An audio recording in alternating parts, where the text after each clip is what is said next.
On a desolate highway, Liv and Will, a newlyweds couple, came outdoors for a honeymoon.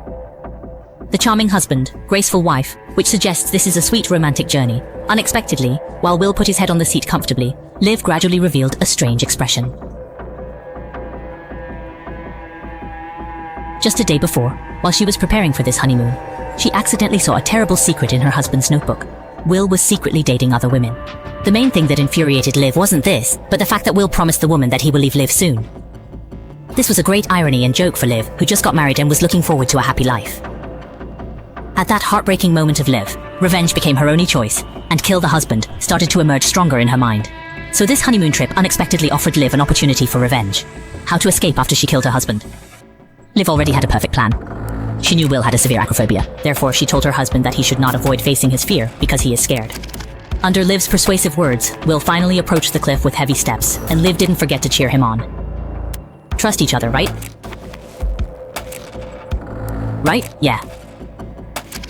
Under Liv's continuous encouragement, Will finally held Liv's hand and stood on the edge of the cliff. To let her guard down, Liv took out her mobile and they took an intimate selfie. Then Liv quietly stepped back, and Will seemed to have eased up.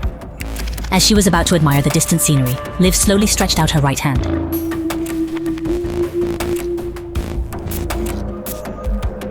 Hello. Unbelievably, such a good opportunity was suddenly interrupted by a lost elderly woman asking for directions. Watching her enthusiastic husband coming over to help, Liv realized that she had missed her chance, but she was not going to give up, as long as she managed to kill him during the honeymoon period. More plans started to emerge in her mind, like smashing his head directly with a stone when Will was not looking. But this was too troublesome to carry out, or she could use the food chain to set a trap, attracting the bear into the tent and letting Will die in the bear's mouth. However, this was too complicated and inconvenient, or she could divert Will's attention while driving.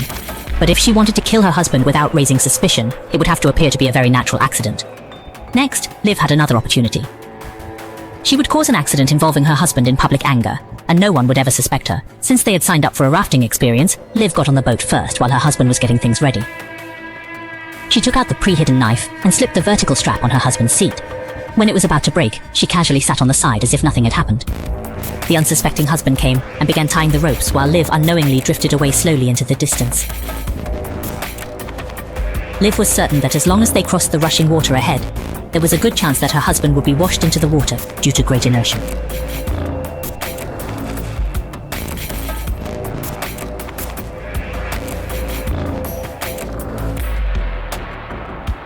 Surely enough, as Liv had expected, a large wave of water came, and Will was indeed immediately washed into the water.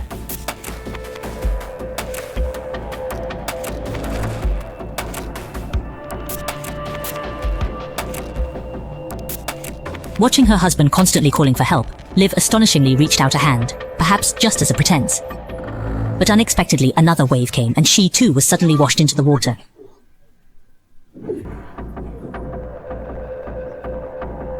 In her quest to kill the husband who betrayed her, she did not hesitate to stage an accident and planned to drown him in the river.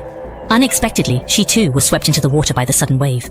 She thought she was going to lose her life, but who could have thought that her husband would rush towards her desperately? Later, both of them survived the ordeal. Fortunately, Will was unaware that his wife was plotting to kill him. They were ready to celebrate recent thrilling events. After being rescued by her husband, however, doubt stirred in Liv's heart. She wasn't sure whether she should continue her plan against the man who had betrayed her. Just as she began to waver, Will's actions that night strengthened Liv's resolve once again. He had been sneakily maintaining contact with other women, one of which was the breaking point triggering Liv's decision to murder Will. The next day, as they continued their honeymoon, Liv was slowly searching for an opportunity to stage an accident that would cause Will's death. They planned to go on a hike in the forest. To their surprise, upon reaching the entrance to the forest, a blonde woman suddenly called out Will's name. Seeing the sensual and voluptuous woman, Liv's intuition instantly recognized her as the secret woman in Will's life. Will's expression seemed to confirm it all, but Liv feigned ignorance and casually inquired about the woman's identity. Will nervously explained that this was his former co-worker named Carla. Carla warmly hugged Liv and then asked if they were also planning to go on a hike. Will affirmed, saying he'd go ahead with Liv, never expecting a man, Carla's current boyfriend, to suddenly arrive. Both sides exchanged pleasantries and introductions, finally deciding upon Carla's suggestion to trek together. Upon entering the forest, the trees were so green it was striking, the greenery becoming a theme for a while. Liv suddenly walked ahead of Carla's boyfriend, using the opportunity to confirm her suspicions that the person in constant contact with Will was undoubtedly Carla. Given the presence of others, Liv held back her intention to confront her husband. However, now that she knew the root of the problem, Liv decided to start observing Carla. That's how several people made their way to the river. Undeniably, the view here was as beautiful as a painting. Unable to resist the temptation, Carla decided to take a dip in the river, and Will took the chance to go aside and handle the situation. But the man kept his gaze on Carla until he accidentally fell into a hole. Before Liv could react though, Carla had rushed over looking quite anxious. This directly confirmed Liv's suspicions. All she thought in that moment was, since you two can't help yourselves, don't blame me for not caring. Come nightfall, they returned, had a few drinks, so that by the time Liv came back to her room, she was so drunk she collapsed on the floor, not knowing how much time had passed. She woke up to see a message inside, agreeing to meet at the waterfall at 1 in the morning, obviously from Carla.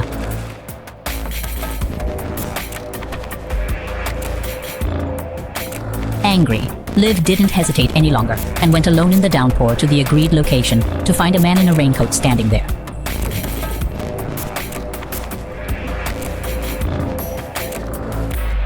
No matter what, the woman stormed off in anger.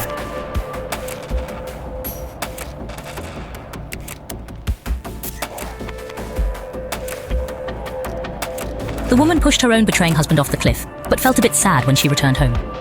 After all, they'd been married for only a week. Who would have thought that this man who was once deeply in love with her would betray her after their marriage? After all, someone had been killed. How to face police interrogation and clear evidence has become the crucial part. So Liv first took a meticulous bath, then deleted the message from Carla that was sent to her husband.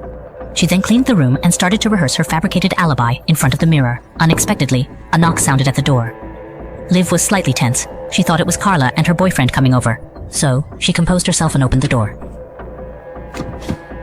Turns out her husband wasn't dead at all. But who was the one she pushed down last night? Caught off guard, Liv thought she was hallucinating. However, to verify, she opened the door again. But when the handsome face came into view, Liv still couldn't accept the fact that she had killed the wrong person, so she closed the door again and hid inside the house. Her husband Will thought that she was angry at him all night, so he explained from outside that he was drunk and slept in the recreation room last night, meaning that the guy never left the hotel. Then Liv realized the one she pushed down could possibly be Carla. As per her speculation, Carla's boyfriend looked anxious and was unable to contact his girlfriend. She then confirmed that Carla was the one she had pushed off the cliff, but she did not dare tell anyone, and she couldn't contact Carla too. Carla's boyfriend eventually called the police. The police quickly organized search and rescue operations. Even other tourists spontaneously organized to look for Carla in the mountains and forests. Both Liv and Will joined them. However, Liv was very meticulous in her search. She didn't care if Carla was still alive. She was more concerned with how Will was before she pushed the woman off the cliff last night. She wanted to retrieve it while others were unaware. Luckily, Liv was more fortunate. During the break, she saw the necklace at Will's feet and stealthily took it back while massaging her husband's sprained foot, finally letting out a sigh of relief. But seeing her husband's anxious and worried appearance, Liv suddenly wished that Carla had been better buried in the forest, but fate had other plans. The rescue team told Will that Carla had been found but had suffered serious injuries and had been sent to a nearby hospital. These words instantly made Liv's heart tighten, because it was easy for others to deduce who the culprit was. She had forgotten everything that happened yesterday, which was undoubtedly good news for Liv. She whispered comfort to Carla, who had been treated for a few days. Liv's life was back on track, as if everything that night had been just a dream. But what she never expected was that this morning, she accidentally heard that Carla had lost her life due to her injuries.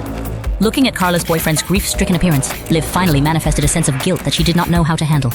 She retreated to a hidden corner and began to hug her head and cry. She did not know how long it had been, but Liv had just returned to the hotel after sorting out her emotions when Will suddenly grabbed her. The man hastily explained the reason for the accident. Will was afraid of her relationship with Carla being exposed, so this time she took the initiative to confess her previous betrayal, admitting that she had had an affair with Carla. But that was only a thing of the past. Will wanted to obtain Liv's forgiveness and begged her to help her provide an alibi, because on the night of Carla's accident, she could not provide an alibi. So she could only ask Liv to help her, proving that she and Liv had been together that night. Hearing this, Liv laughed, a laugh filled with pathos. Although she also wanted the other party to help her create a job, this man really disappointed her so much, and she is still deceiving herself now. What previous affair? The police suddenly found them and asked the two to go to the lobby to take notes. Will said that she would be there right away, and after the police left, she looked at Reeve with a pleading gaze.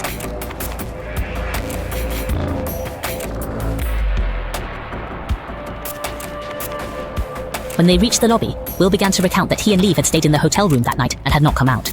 Looking at the way he said, Liv didn't pierce it. After all, it was good for him. He even affirmed everything he described to the police, and finally the police thanked the two for their cooperation.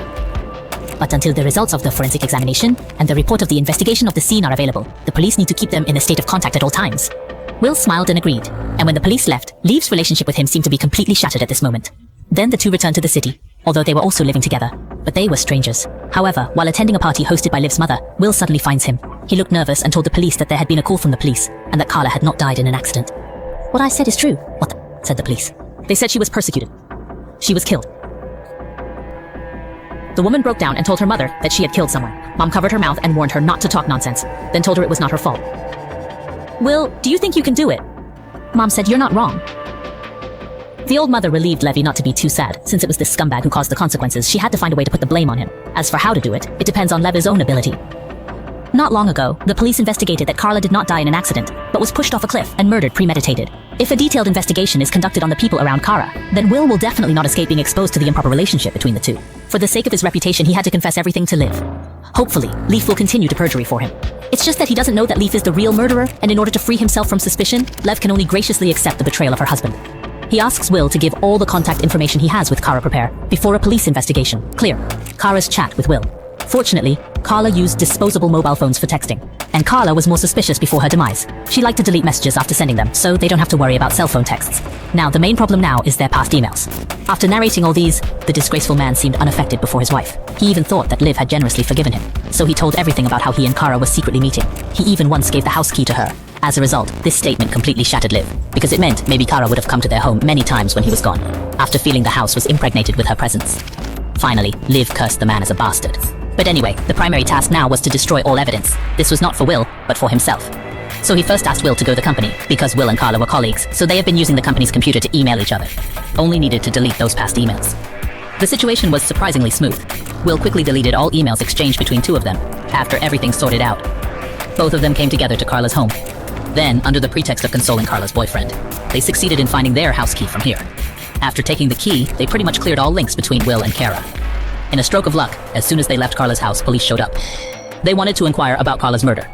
And at the police station, they used a concocted story to convince the police that they barely knew Carla, just happened to meet and chatted a bit, since there was no other evidence. The police let them go after recording their statement.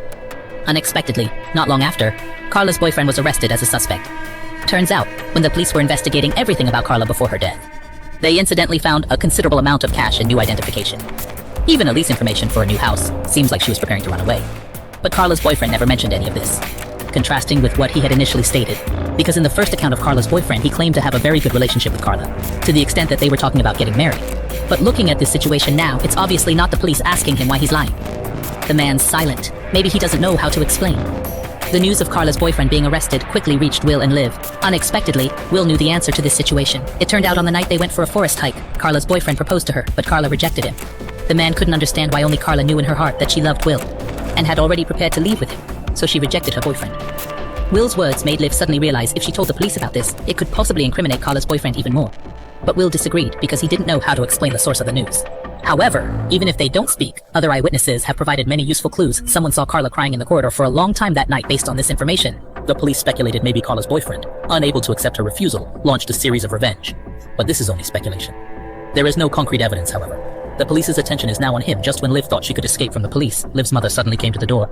She unexpectedly found a picture of Carla in the house, and finally understood what kind of betrayal her daughter was facing. So she wanted to take her daughter away from here. But these words made Liv instantly collapse. Choosing Will was her own decision, even though the family didn't agree. But Liv still resolutely chose Will. She didn't expect to end up with a scumbag, so now she is walking the path she chose, even if she has to cry while doing it. Her mother found her daughter still stubborn. Liv's mother prepared to bring the picture to the police to report. Will, it was at this moment Liv confessed that she was the real murderer.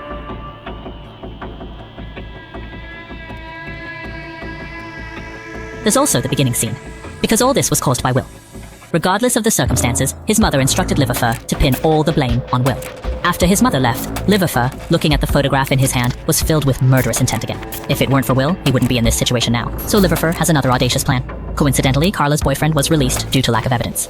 He wanted to ask Liverfur if Carla mentioned anything about leaving him, but Liverfur told him to come to his house if he wanted to know the answer. That evening, Will warmly prepared a candlelight dinner, hoping to make peace with Liverfur, hoping that he would let go of his resentments. But Liverfur wanted to kill this lowlife from the get-go. If he hadn't killed the wrong person, he might still be plotting to get rid of Will, so there's no way Liverfur can forgive him. Amidst their argument, Carla's boyfriend barges in. Liverfur's only thought then was to kill with a knife. He used an extreme method to make Will admit his relationship with Carla. Will even foolishly asked him not to hurt Liverfur. Liverfur never thought Carla's boyfriend was already on the verge of collapse. He suspected Carla of betraying him. So, when he found this out, he attacked Will without hesitation. The two quickly ended up in a scuffle. No use. Will was knocked unconscious in 2 hits. And Carla's boyfriend had been hating Liverfur for a long time and had kept quiet about it, so he too wanted to get rid of him. Just as he was about to strangle Liverfur, Liverfur touches the memorial stone next to him.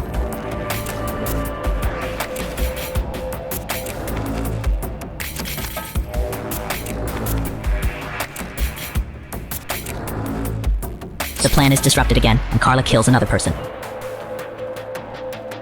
Liked it, like it. If you don't like it, change the test. Love you. Bye bye. See you soon.